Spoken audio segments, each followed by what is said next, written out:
자, 이스라엘 백성들은 거룩의 개념을 가지고 있었습니다. 왜냐하면 이것은 하나님께로 온 속성이기 때문에, 하나님의 속성이기 때문에 이스라엘 백성들 안에는 거룩이라고 하는 그 개념을 가지고 있어요.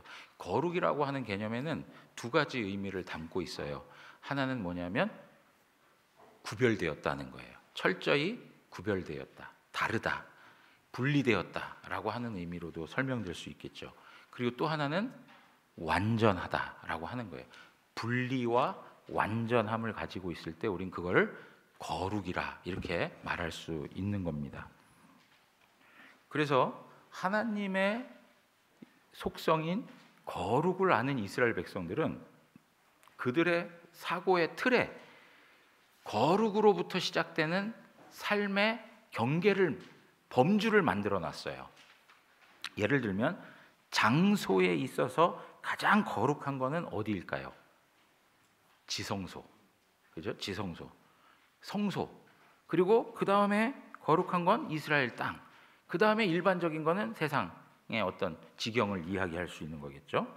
그리고 시간에 있어서는 어떨까요? 시간에 있어서는 앞에서도 얘기했지만 대속죄일, 그리고 안식일, 절기, 이런 것이 거룩한 하나의 시간들이었어요. 그리고 그 외의 모든 날들은 일반적인 날로 생각하고 있었습니다. 여러분, 사람을 나누는 데 있어서도 거룩의 개념이 적용되었어요. 누가 제일 거룩할까요? 제사장, 특별히 또 대제사장 및 제사장들이 제일 거룩해요. 그리고 또 거룩한 게 이스라엘 백성들이에요. 이스라엘 백성들을 넘어서서 이제 일반인들이 되는 것이겠죠. 이런 방식 안에서 뭐 동물들도 다 급을 나눠요. 정결한 동물, 부정한 동물 해가지고 이렇게 거룩의 등급을 통해서 삶의 어떤 틀을 가지고 있었다라고 하는 것을 우린 성경을 통해서 확인할 수가 있어요. 그런데 여러분, 앞에서 말씀드린 것처럼 대속죄일, 이 날이 정말 거룩하고 거룩한 날 중에 한 날이에요. 여러분, 이스라엘 백성들은 신년이 7월 1일이었어요. 유대력으로 봤을 때 7월 1일이 신년이에요. 그러니까 오늘날로 얘기하면 뭐냐면 9월, 10월 달 정도가 이제 신년으로 시작되는 거예요. 이 신년이 시작되면 10일 동안 이스라엘 백성들은 자기 자신들의 이름이 생명책에 기록되기를 위해서 간절히 기도하는 회개의 기간들을 삼았어요. 그러니까 신년이 시작되면 10일 동안은 뭘 한다고요? 회개하며 하나님 앞에 은혜를 구하는 시간들을 가졌단 말이에요. 그리고 나서 7월 10일에 대속죄일을 보냈어요. 이날은 대제사장이 모든 것을 주관해 그 모든 제사를 치르는 날이었습니다. 이스라엘 백성들의 전체가 죄 사함을 받는 날로 하나님 앞에 드려지는데 그 모든 것의 무게가 누구에게 다 달려 있는 거예요? 대제사장에게 다 달려 있는 거예요. 그러니까 이날은 가장 거룩한 날로서 가장 거룩한 대제사장이 가장 거룩한 지성소에 들어가서 거룩한 희생제물을 드림으로 말미암아 이스라엘 백성들이 거룩해지는 날이에요. 그래서 이 대속죄일이 상당히 중요한 의미를 가지고 있는 것입니다.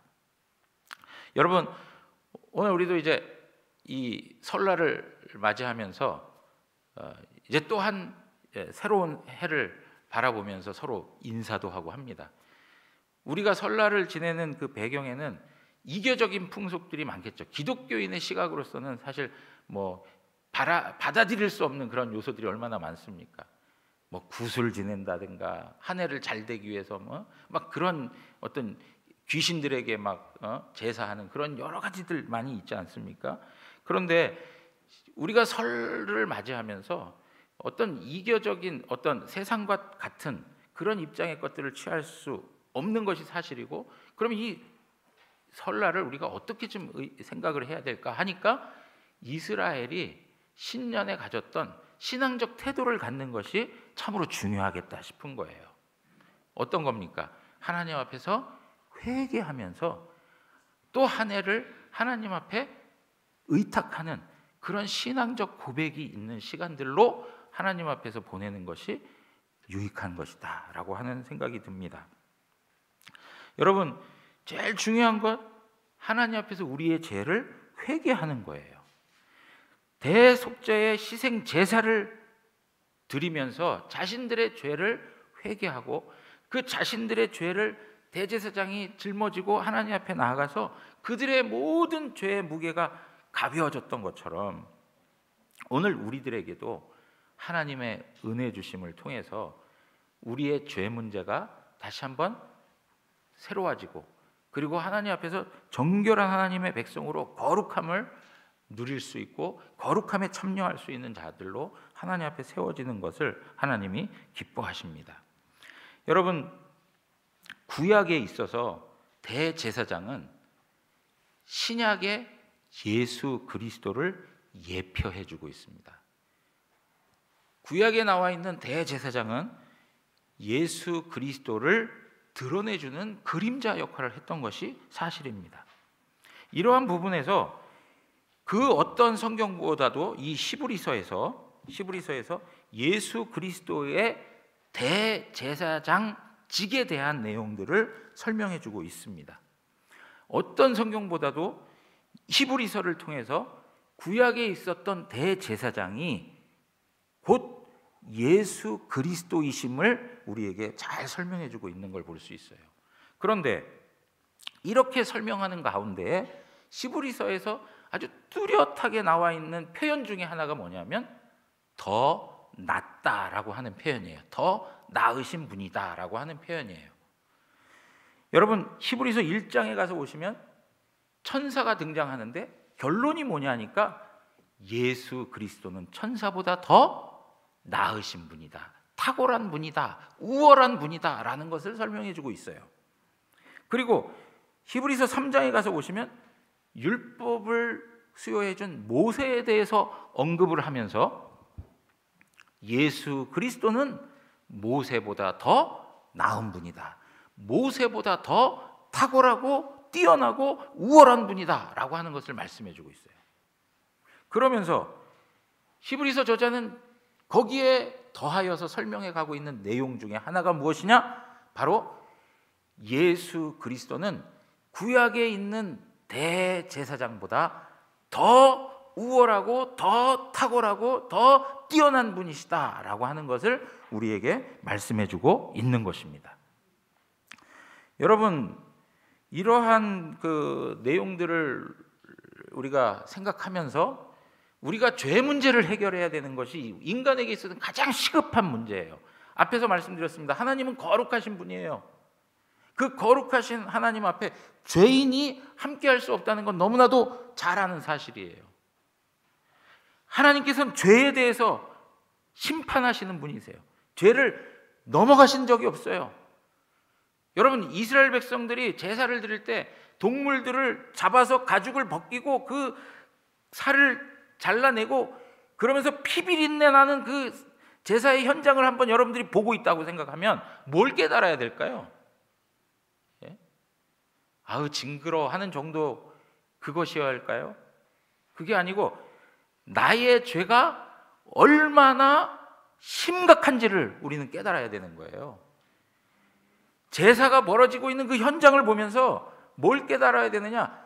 하나님 그분은 정말로 거룩한 분이다라고 하는 것을 깨닫고 거기에 반하여 나는 정말로 심각하게 타락한 부패한 죄인이라고 하는 걸 깨닫는 거예요. 내가 죄인이라는 걸 깨달아야 돼요. 그래서 실질적으로 그 제단에 누워서 가죽이 벗겨지고 죽음을 당해서 모든 각 부위가 막 잘라져야 되고 하는 그 대상이 누구여야 되는 거예요? 바로 나 자신인 거예요. 나 자신. 뭐 때문에 그런 일을 경험해야 되는 겁니까? 죄라고 하는 것 때문에, 죄라고 하는 것 때문에. 예. 여러분, 죄의 문제는 우리 인생을 송두리째 집어삼키는 인간에게 있어서 가장 치명적인 그러한 무서운 것입니다. 예. 죽음에 이르게 하는 게 죄예요. 죄 때문에 우리의 삶은 다 일그러져 버려 있어요. 죄 때문에 우리의 삶은 다 정상적인 삶을 다 잃어버렸어요. 죄 때문에 아파하고, 죄 때문에 고통하고, 죄 때문에 신음하고 탄식하며 살아가고 있어요. 죄만큼 심각한 문제는 없어요. 죄는 하나님과 우리 사이를 완전히 분리시켜 놔버렸어요. 이 죄의 문제가 해결되는 것만큼 우리에게 큰 기쁨은 없어요. 죄의 문제가 해결되는 것만큼 우리에게 자유가 없어요. 여러분, 이러한 죄의 문제를 해결하기 위해서 여러 종교들 안에서는 그 종교의 창시자가 그 중보자가 된다라고 이야기를 합니다. 여러분, 우리 기독교 신앙 안에서 이탈되어진 이단들을 보십시오. 그들이 다 중보자라고 이야기를 합니다. 그러나 그들이 중보자가 될 수 없음을 오늘 말씀을 통해서도 우리는 확인할 수 있습니다. 하나님과 사람 사이를 잇는 영매자들을 추구하는 것이 바로 일반인들이 가지고 있는 그런 모습들이에요. 주술사를 불러들이기도 하고 그들을 찾아 나서기도 하는 일들이 이방 종교들 안에서 볼 수 있는 모습들인 거죠. 그런데 여러분, 더 안타까운 게 뭔지 아세요? 로마 교회, 천주교회에서 여전히 이러한 방식의 중보자가 있다는 그런 그릇된 가르침들을 계속하고 있다는 거예요. 자, 우리가 한번 말씀을 통해서 보겠습니다. 여러분, 오늘 히브리서 본문에 4장 14절 이런 말씀을 하고 있습니다. 그러므로 우리에게 큰 대제사장이 계시니 승천하시니 곧 하나님의 아들 예수시라. 우리가 믿는 도리를 굳게 잡을지어다 하면서 16절로 가서 한번 다 같이 읽어보겠습니다. 16절입니다. 시작. 그러므로 우리는 긍휼하심을 받고 때를 따라 돕는 은혜를 얻기 위하여 은혜의 보좌 앞에 담대히 나아갈 것이니라. 여러분, 우리로 하여금 은혜의 보좌 앞에 담대히 나갈 수 있도록 길을 열어놓으신 분, 그분은 우리에게 있는 큰 대제사장 예수 그리스도밖에 없다는 것을 말하고 있는 거예요. 예. 오직 예수 그리스도밖에 없다 하는 것을 말씀하고 있는 겁니다. 자, 그런데요, 이 예수 그리스도께서 중보자로서 어떠한 성격을 가지고 계시느냐? 공감하는 능력이 탁월하시다 하는 거예요. 공감하시는 능력이 탁월하신 분이다.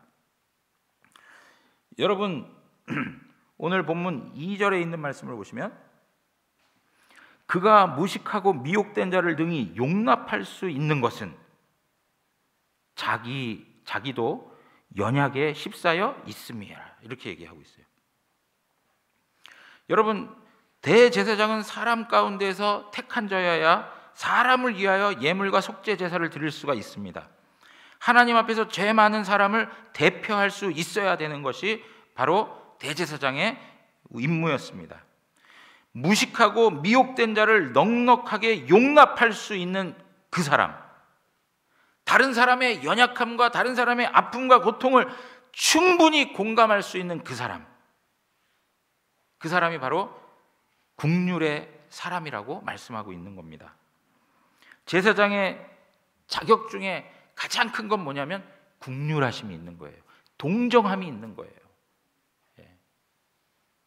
사람의 아픔과 고통과 상처와 그 쓰라림과 그 삶에서 다가오는 많은 일들로 인하여서 겪게 되는 그런 모든 고통들, 이 모든 것들을 품어낼 수 있는 분이 바로 예수 그리스도이십니다. 여러분, 여기에 이렇게 예수님께서 하실 수 있는 이유가 무엇입니까? 오늘 7절 가서 한번 또 보겠습니다. 7절, 8절입니다. 다 같이 읽겠습니다. 그는 육체에 계실 때 자기를 죽음에서 능히 구원하실 이에게 심한 통곡과 눈물로 간구와 소원을 올렸고 그의 경건하심으로 말미암아 들으심을 얻었느니라. 그가 아들이시면서도 받으신 고난으로 순종함을 배워서. 여러분, 예수 그리스도가 육체에 계실 때에 죽음을 경험하셨습니다. 그는 철저히 통곡하고 눈물로 간구와 소원을 올려야만 하는 그러한 극심한 고난에 놓여 있었습니다. 그러한 상황 속에서 모든 것들을 경험하신 분이 바로 예수 그리스도예요. 그렇기 때문에 예수 그리스도는 우리 각 사람이 경험하고 있는 많은 상한 감정들, 외로움과 고독과 상처와 아픔과 그리고 정말로 쓰라리고 답답하고 고통스러운 그 모든 마음을 우리 주님께서는 다 헤아려 주실 수 있습니다. 충분히 그것을 감당하실 수 있는 분이에요. 왜요? 그분이 그 모든 것을 경험하셨기 때문에 그렇습니다. 여러분, 목사에게 찾아오셔서 기도 제목을 나누고 그 다음에 많은 삶의 이야기들을 쭉 늘어놓으셔도 목사가 그 마음과 그 모든 생각을 다 헤아릴 수가 없어요. 그 마음을, 그리고 내가 겪는, 드러내고 싶지 않고 또 드러낼 수도 없는 그 고통까지도 다 헤아리시고 다 아시고 그것을 충분히 공감해 주시고 위로해 주실 수 있는 분이 우리의 대제사장이신 예수 그리스도이십니다. 그분이 우리의 중보자가 되신다는 것을 말씀해 주고 있는 겁니다. 누가복음 22장 44절에 가서 보시면 예수께서 힘쓰고 애써 더욱 간절히 기도하시니 땀이 땅에 떨어지는 핏방울 같이 되었더라. 여러분, 예수께서 힘쓰고 애써 더욱 간절히 기도하셨다. 고난을 두고 예수님께서 그 모든 것을 쏟아 기도하셨던 모습들을 우리에게 보여주는데, 힘쓰고 애쓰고 간절히, 여러분, 이게 우리의 삶에 있습니까? 없습니까? 우리의 삶에 똑같이 있습니다. 힘써야 되고 애써야 되고 간절해야 될 때가 있는지 얼마나 많은지, 그죠? 그것 때문에 하나님 앞에 나와 부르짖고 기도하고 은혜를 구할 때가 있습니까? 없습니까? 우린 너무나도 많습니다. 그 모든 것을 누가 다 아신다고요? 중보자 되시는 예수 그리스도께서 다 아시고 공감하신다. 여러분, 심지어 우리가 죄 가운데 거할 때라도 정말 하나님이 기뻐하시지 아니하는 그러한 삶의 모습으로 달려가고 방황하고 방탕하고 타락하고, 그래서 마치 하나님과 전혀 관계없는 삶을 살아가는 그러한 처지 속에 있어도 예수님께서는 그 연약함을 충분히 껴안으실 수 있는 분이라는 것을 믿으시기 바랍니다. 그래서 충분히 용납하신다는 거예요. 오늘 본문에서 충분히 용납하시는 분이시다. 이러한 것에 있어서 어느 누구도 따라갈 길이 없어요. 이 땅에 있는 사람들은 우리의 마음을 아무리 헤아려 하려고 하지만 할 수가 없어요. 예수 그리스도만이 여러분들을 아십니다. 여러분들 아세요. 두 번째는 예수님의 그 대제사장 직분의 기원에 있어서 우월해요. 예수님의 그 직분이 다른 것과는 비교할 수 없는 거예요. 자, 보십시오. 4절입니다. 오늘 본문 4절. 이 종기는 아무도 스스로 취하지 못하고 오직 아론과 같이 하나님의 부르심을 받은 자라야 할 것이니라. 여러분, 존귀한 대제사장 직분은 누가 하신 거라고요? 누가 주신 거라고요? 하나님이 불러서 세우신 거예요. 예, 하나님이 세우신 거예요. 아론을 세우신 게 누구예요?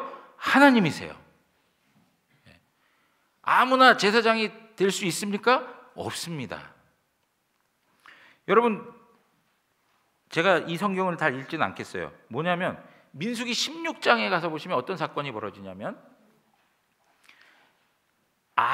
모세와 아론의 리더십에 대해서 반기를 드는 사람들이 나타나기 시작해요. 그 사람이 누구냐면 고라와 다단과 아비람과 온이라고 하는 사람이 당을 져가지고 그 당시에 이스라엘의 지휘관으로 있었던 250명의 사람들과 함께 모세와 아론에 대해서 반기를 듭니다. 뭐라고 얘기하느냐? 하나님도 우리와 함께 하시고 너희와 함께 하시는 것처럼 우리와 함께 하시는데 너희가 우리가 무슨 차이가 있어서 우리는 제사장이 못 되냐? 여러분 레위 지파에도 그 직위가 다 다르거든요. 제사장은 누구만 할 수 있습니까? 아론의 자손들만 할 수 있는 거예요. 대제사장과 제사장직은 누구만 할 수 있다고요? 아론 계열의 사람들만 할 수 있는, 자손들만 할 수 있는 거예요. 그러니까 그 외에 다른 계열에 있는 이 레위 지파의 사람들을, 그 중에 고라라고 하는 사람이 등장해가지고 왜 우리는 그거 못하냐?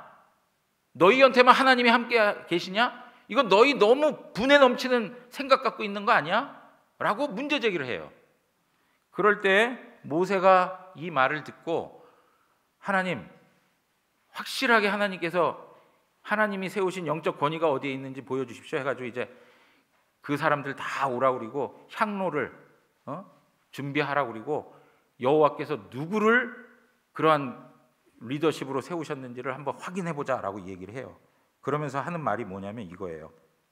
7절에 내일 여호와 앞에서 그 향로에 불을 담고 그 위에 향을 두라. 그때 여호와께서 택하신 자는 거룩하게 되리라. 레위 자손들아, 너희가 너무 분수에 지나치느니라. 오히려 모세가 레위 자손들에게 뭐라고 얘기하고 있어요? 너희가 지금 분수에 지나치게 지금 행동하는 거야 라고 이야기하는 거예요. 그러면서 9절에 이렇게 얘기합니다.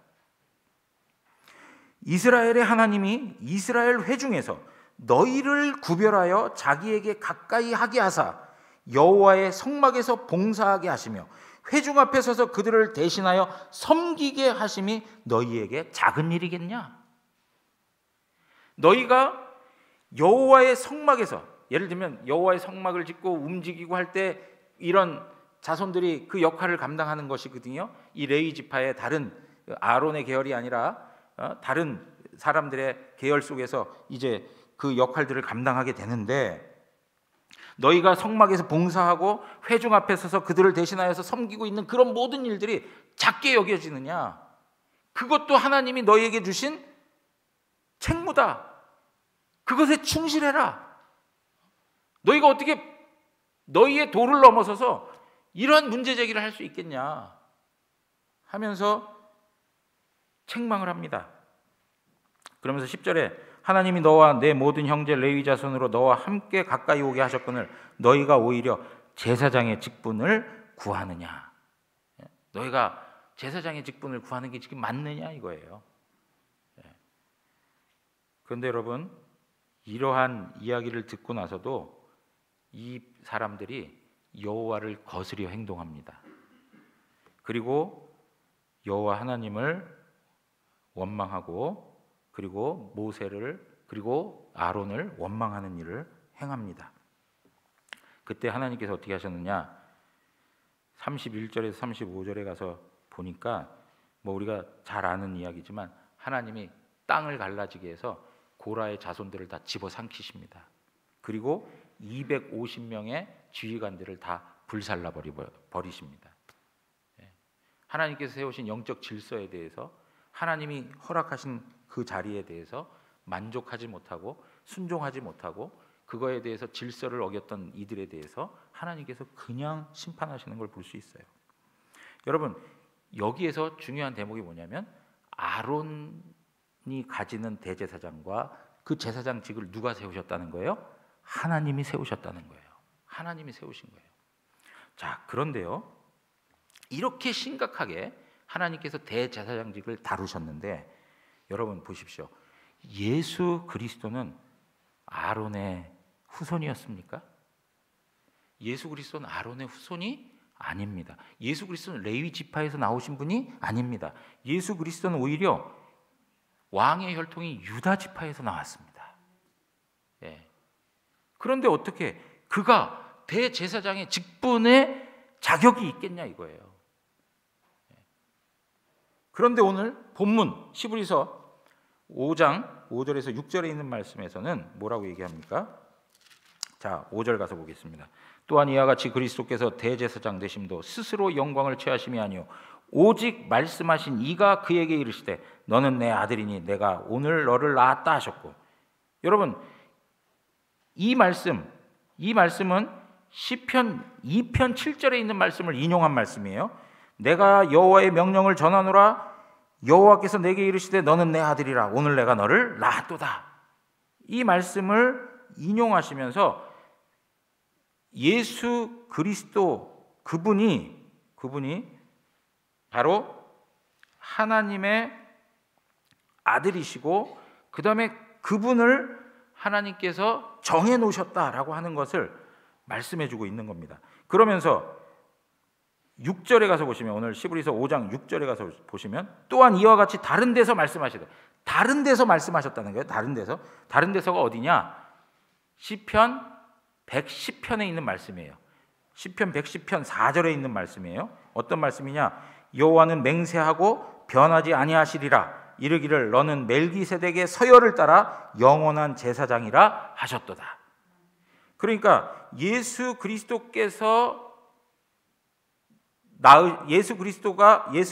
존재하게 되고, 그리고 그가 대제사장으로서 세워지는데, 그것은 누가 명하신 거예요?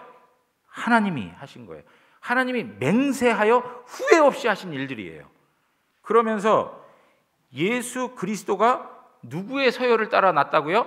레위 지파의 아론의 서열을 따라 난 것이 아니라 멜기세덱의 서열을 따라 나오신 분이다 라고 얘기하면서 그는 영원한 제사장이라 이렇게 말씀하고 있는 거예요. 여러분, 여기서 그럼 우리가 생각해 봐야 돼요. 멜기세덱은 누구냐 이거예요. 우리는 창세기의 말씀을 통해서 이미 멜기세덱에 대해서 살펴본 바 있어요. 멜기세덱은 아브라함이 전쟁에서 이기고 돌아와서 10의 1조를 바쳤는데, 그것을 받았던 사람이 바로 살렘 왕, 그리고 지극히 높으신 하나님의 제사장이라고 일컬음을 받았던 멜기세덱이에요.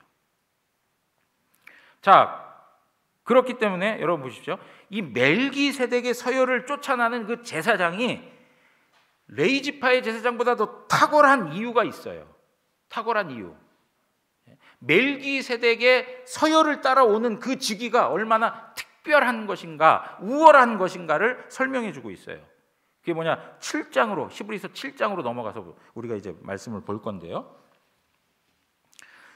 첫 번째, 멜기세덱은 왕과 제사장직을 함께 가지고 있었어요. 그래서 히브리서 7장 1절 2절에 가서 보시면, 이 멜기세덱은 살렘 왕이요 지극히 높으신 하나님의 제사장이라. 여러 왕을 쳐서 죽이고 돌아오는 아브라함을 만나 복을 빈 자라. 아브라함이 모든 것의 10분의 1을 그에게 나누어 주니라. 그 이름을 해석하면 먼저는 의의 왕이요, 그 다음은 살렘 왕이니 곧 평강의 왕이요, 이렇게 얘기하고 있어요. 여러분, 멜기세덱은 제사장으로서만 역할을 한 게 아니고 동시에 무엇도 가지고 있었다고요? 왕의 권세도 가지고 있었다는 거예요.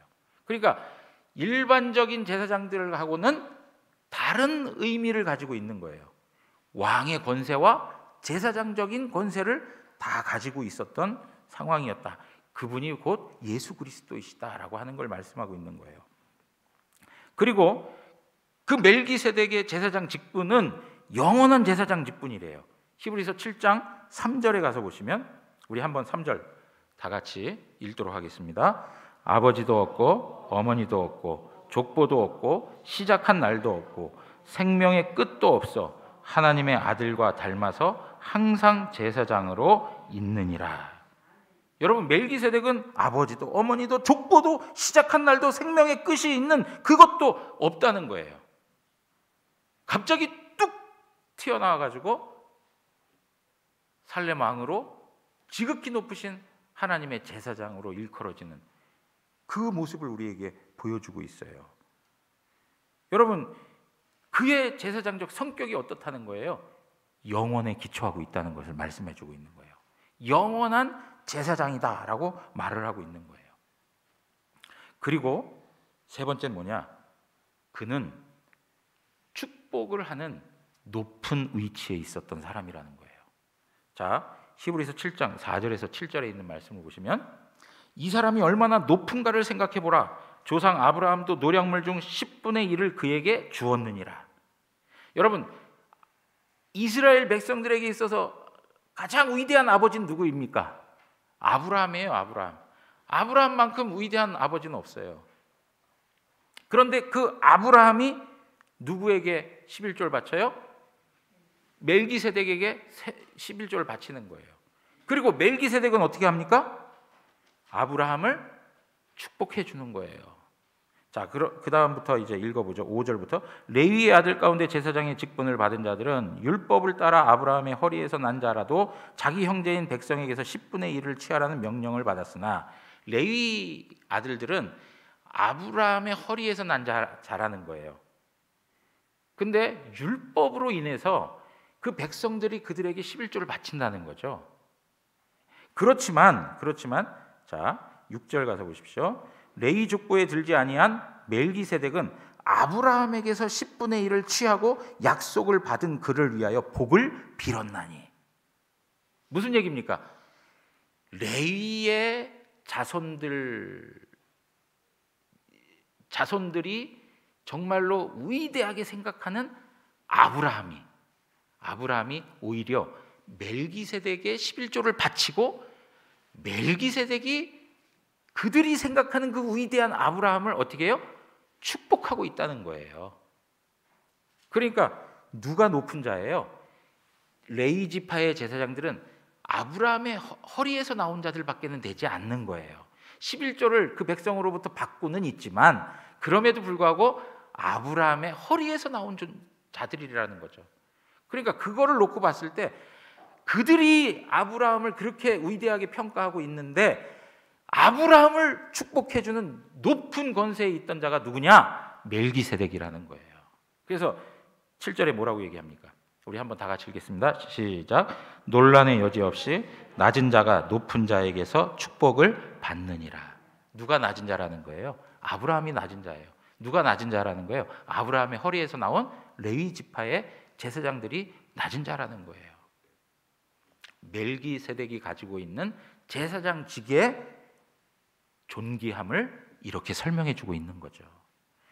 이거에 멜기세덱의 서열을 따라 나오신 분이 누구라고요?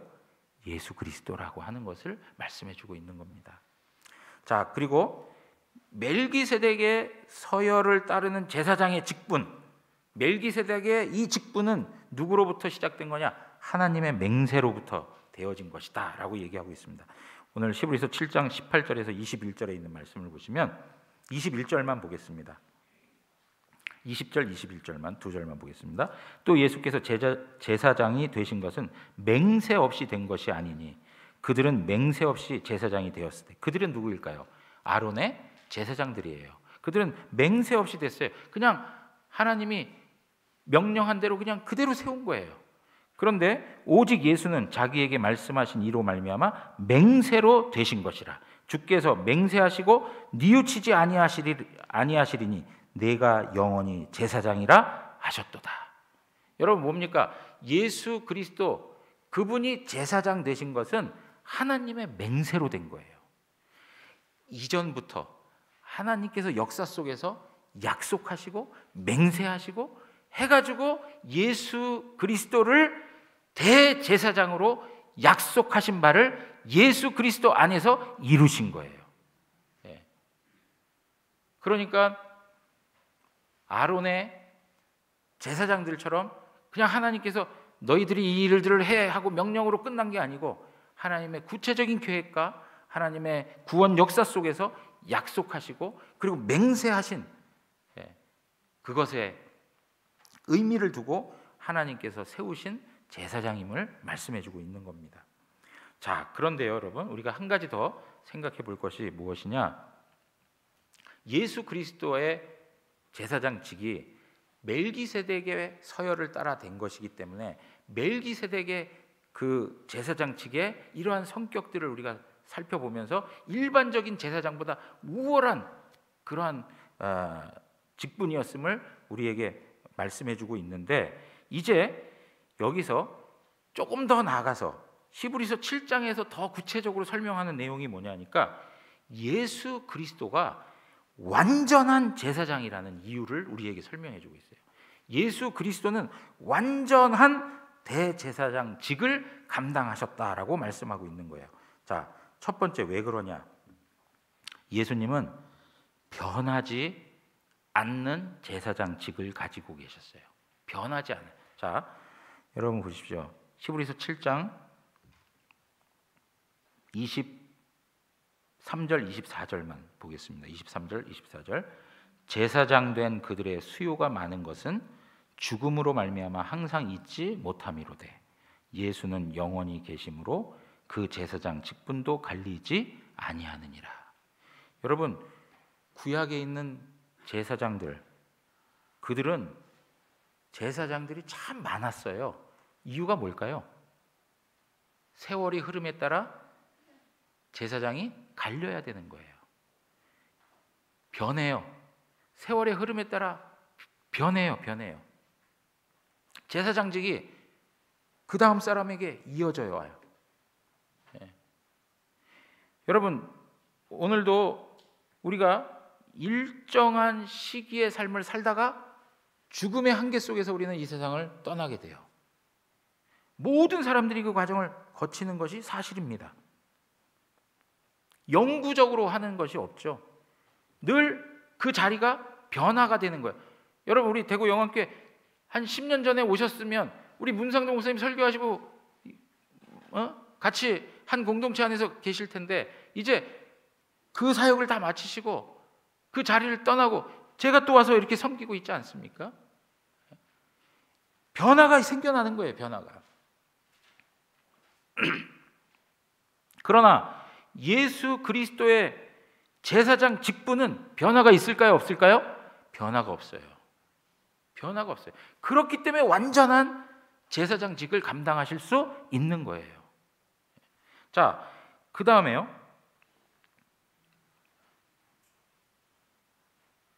예수님은 영원한 제사장 직분을 가지고 계시다라고 얘기해요.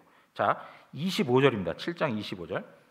그러므로 자기를 힘입어 하나님께 나아가는 자들을 온전히 구원하실 수 있으니 이는 그가 항상 살아계셔서 그들을 위하여 간구하신다라고 얘기해요. 여러분, 앞에서는 직분이 변하지 않습니다. 그런데 지금은 예수 그리스도의 존재와 그분의 직책이 영구하다는 거예요. 영원하다는 거예요. 여러분, 히브리서 13장 8절에 뭐라고 말씀하고 있습니까? 예수 그리스도는 어제나 오늘이나 영원토록 동일하시느니라. 예수 그리스도는 어제나 오늘이나 영원토록 동일하시다. 동일하시다. 항상 살아서 있는 거예요. 여러분, 끝이 있어요, 없어요? 끝이 없어요. 멈출 수 있는 것이 없어요. 여러분, 이게 그 23절에서도 말씀하고 있던 것처럼 제사장 된 그들의 수요가 많은 것은 죽음으로 말미암아 항상 잊지 못한 그 이유 때문에 제사장의 수요가 많은 거예요. 그런데 예수 그리스도는 또 다른 제사장이 필요 있을까요? 없을까요? 없어요.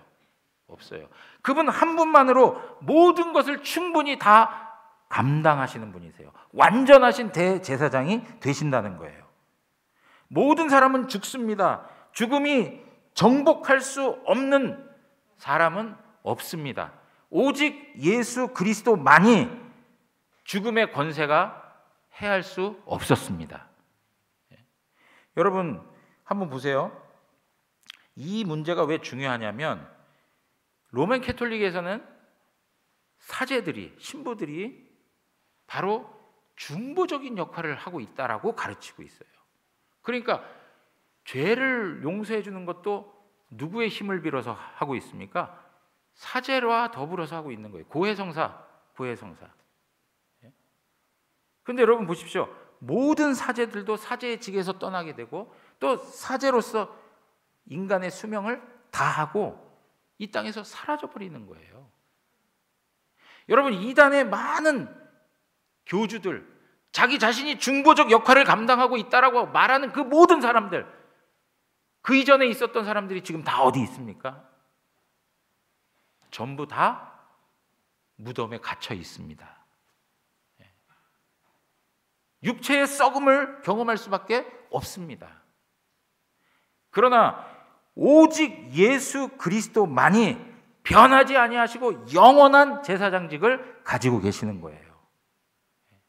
그렇기 때문에 우리에게 베풀어 주시는 그분의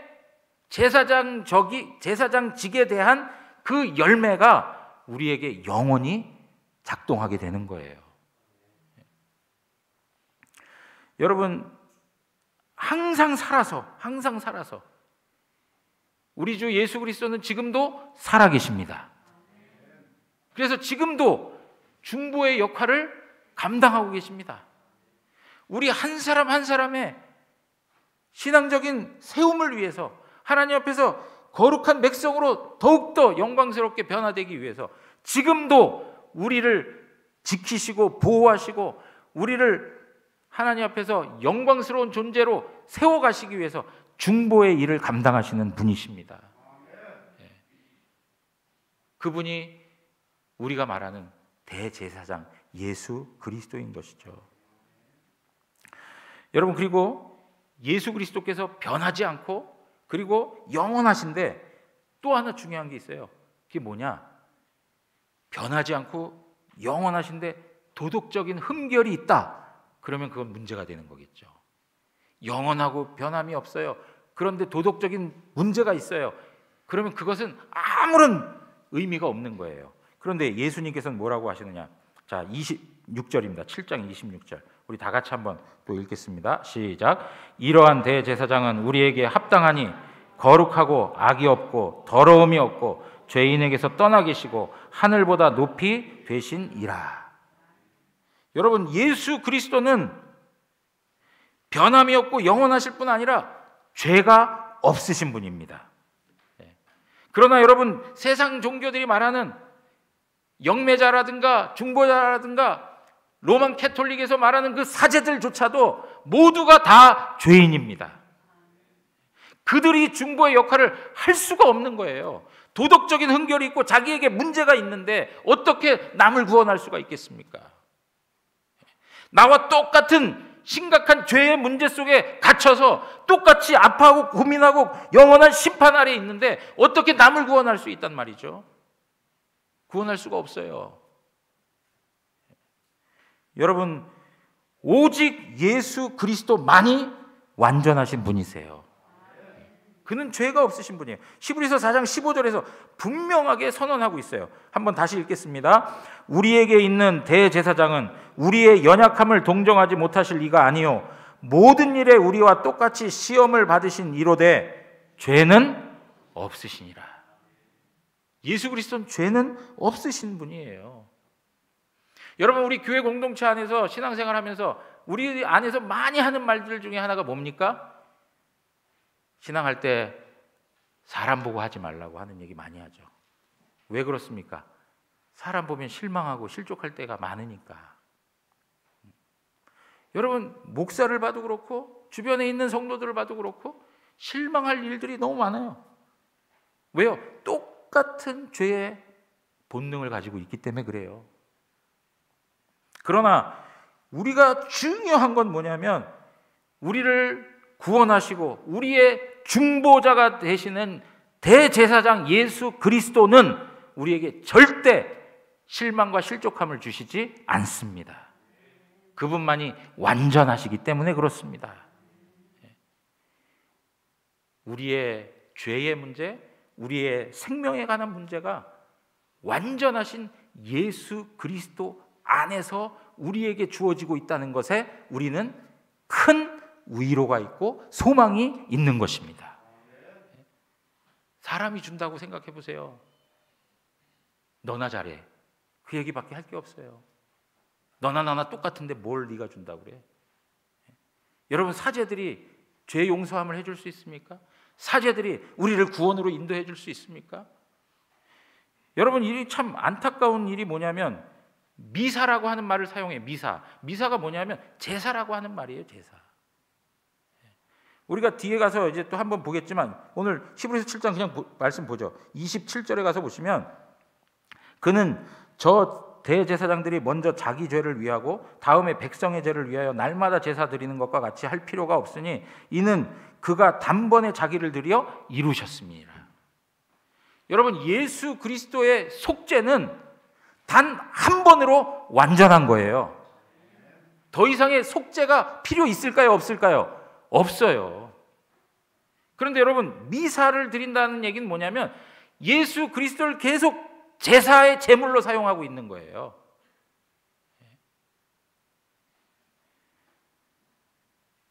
이러면서도 우리가 로만 캐톨릭이 우리 교회와 같은 거라고 얘기하면 안 된단 말이에요. 예수 그리스도의 속죄의 완전성은 오직 예수 그리스도 안에서만 설명되는 거예요. 단 한 번의 죽으심과 부활하심을 통해서 이루어지는 거예요.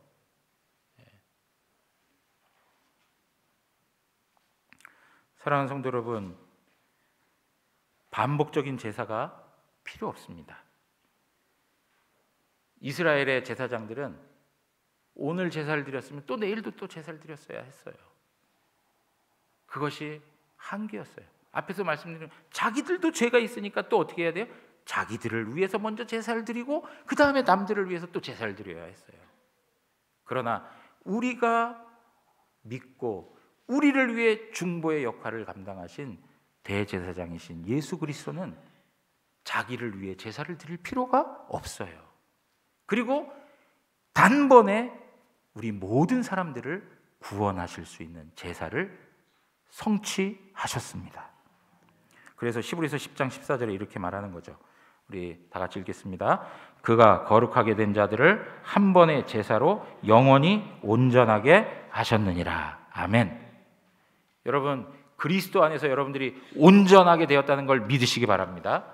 여러분들의 죄가 어제 지은 죄나 오늘 지은 죄나 내일 지을 죄, 모든 것들이 예수 그리스도의 속죄에 완전해서 모든 것이 다 해결되었다는 걸 믿으시기를 바랍니다. 그러므로 신년을 맞이하면서 우리가 우리의 죄에 대한 인식을 하고 이 죄의 문제를 해결하기 위해서 가장 중요한 것은 무엇이냐? 우리의 중보자가 되시고 우리의 구원자가 되어주셔서 우리의 죄의 문제를 다 해결해 주신 예수 그리스도를 바라보는 것입니다. 그분을 바라볼 때 우리는 그분 안에서 평안을 얻을 수가 있습니다. 그분 안에서 자유할 수가 있습니다. 그분 안에서 안식을 누릴 수가 있습니다. 오늘도 그 예수 그리스도 안에서 안식하시고 자유하시고 기뻐하시고 삶의 감사로 충만한 은혜가 있는 모든 성도님 되시기를 주님의 이름으로 축원합니다.